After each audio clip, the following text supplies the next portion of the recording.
And today we have Mr. Jason J. Smart, an American political advisor and PhD. Greetings. Hello, great to see you today. I'm really glad to see you in our studio because you can tell us about the recent changes in United States politics regarding the economic and humanitarian aid to different countries of the world, including US aid projects. Many media in Ukraine are working on those flows of grant money from the US aid, and right now they are on the edge of their existence. Can you tell me a little bit more if it is a reason to be worried or it's just a new negotiation, new administration taking place? I think there's really nothing to be worried about. The fact of the matter is that every new administration is going to have its new rules. And in this case, we see that the administration is interested in doing what they promised during the campaign. And one of those things was to carefully audit and check all of the programs that have been implemented by Biden or other administrations to make sure that they corresponded with what was, in the eyes of Donald Trump, the interest of the United States and American taxpayers.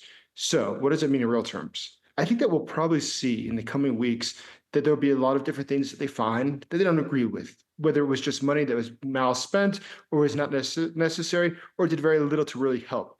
But after cutting those things, I think we'll probably return and we'll see a lot of these programs come back to life. I don't think this will be long term. Most everybody thinks that it will be, as the White House has said, about 3 months. But after that period is over, I think a lot of the programs will return. Mhm. Okay, so the new administration of American president has activated sanctions, and they seem to me personally more effective than all of the sanctions packages before because they really impacted the shadow fleet right now. Panama ports have stopped aiding the Russian shadow fleet with oil, and for now, at least for now, China and India have suspended buying oil from Russian tankers.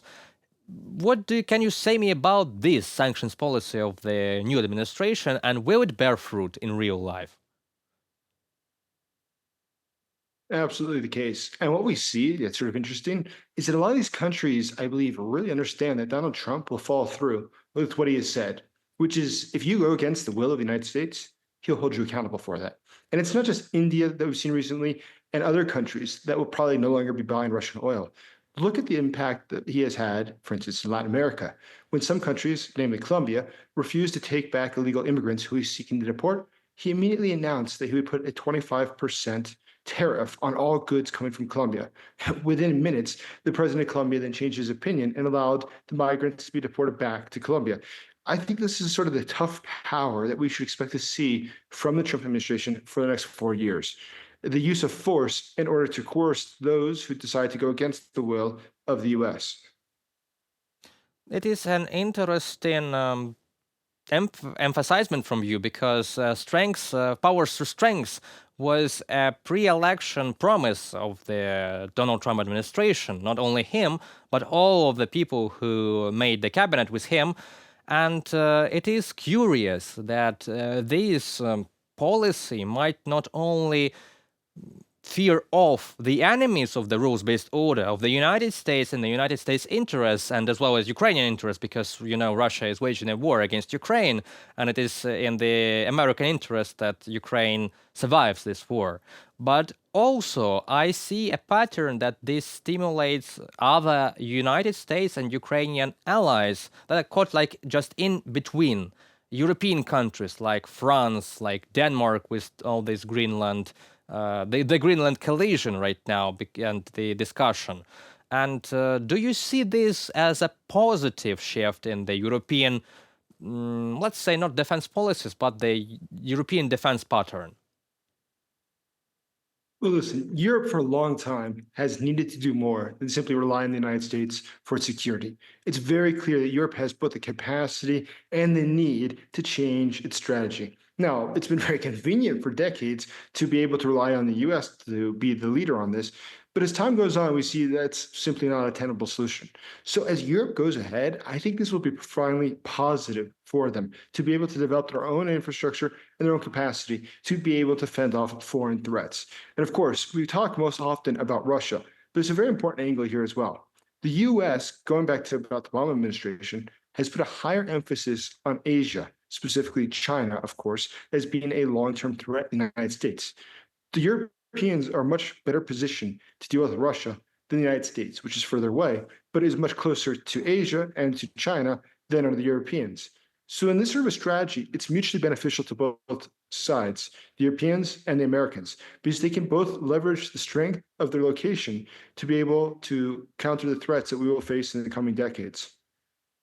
I have literally no reason to argue with you. I agree on almost all that you say.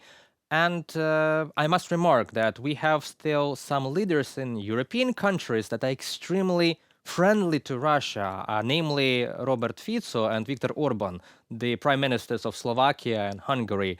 Do you see soon a fast resolution of their position, a change in their position, maybe, if such policies, such policy of European self-sustainment and self-defense, not relying on the United States, will continue? I think in the case of Orban, the relationship's much closer to the United States, specifically to Donald Trump. Now, in the case of the Slovak leader, I don't think it's quite so close. In fact, I don't think that there is an existent relationship. So, going ahead, what does this all really mean?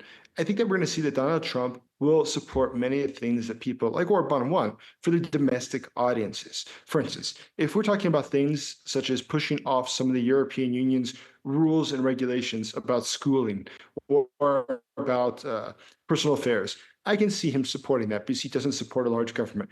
But at the same time, would he support a Hungary or Slovakia taking decisions that puts at risk the security of Europe and thereby puts at risk the security of the United States? I think not. I think that's very clear. So going ahead, I think that this will be a very interesting dynamic to see the transatlantic relationship develop over the next 4 years. Well, we shall see. Maybe you have some final remarks because all of my questions you have answered them so good, and it's really really an interesting discussion. So maybe you have some remarks or some things you would like to pay attention to, or you have some observations on what's going on and where. So overall, I think that we have to look at what's going on in the United States through the prism of the United States. Of course, everybody always tries to understand what impact will Trump's decision have on Ukraine, for instance.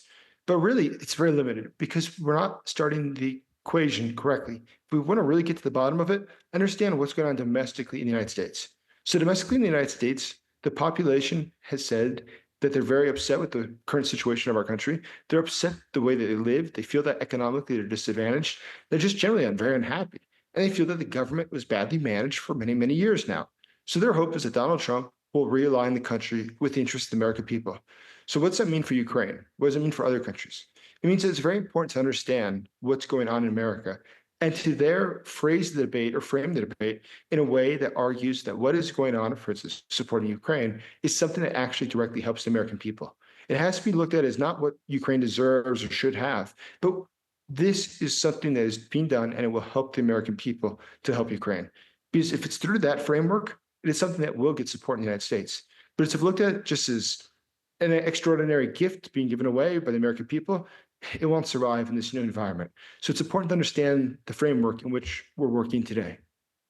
Absolutely agree with you. Political pragmatism and real advantages of this or that support of the country from the United States. As you have said earlier, Russia's victory is clearly not in the interest of the United States because it will endanger the whole of Europe and NATO alliance, just like a front against Russia. And what I see is if Ukraine can position itself pragmatically as useful for the United States military and defense interests, that everything will be fine. Am I correct? Absolutely the case. I don't think it's going to be exactly like that. It just depends if Europe is able to work together with the United States in the new paradigm which exists. We can no longer think that it's like the past because it's not. That's forever gone. We must deal with the paradigm shift that's occurred and deal with it correctly if we wish to see true change. Thank you very much, Mr. Smart. It was a pleasure, a true pleasure to interview you and to have you in our studio today. Thank you so much. Thank you. Hope to see you again. You too. Well, that is all for today, folks. Hope you really liked the episode and the new guest we had. I'm glad to be back to the studio after a while. Remember to hit that like and subscribe button below. It really helps us to continue our work and deliver the news of the free world directly from Ukraine to you. Have a nice day and don't let propaganda win.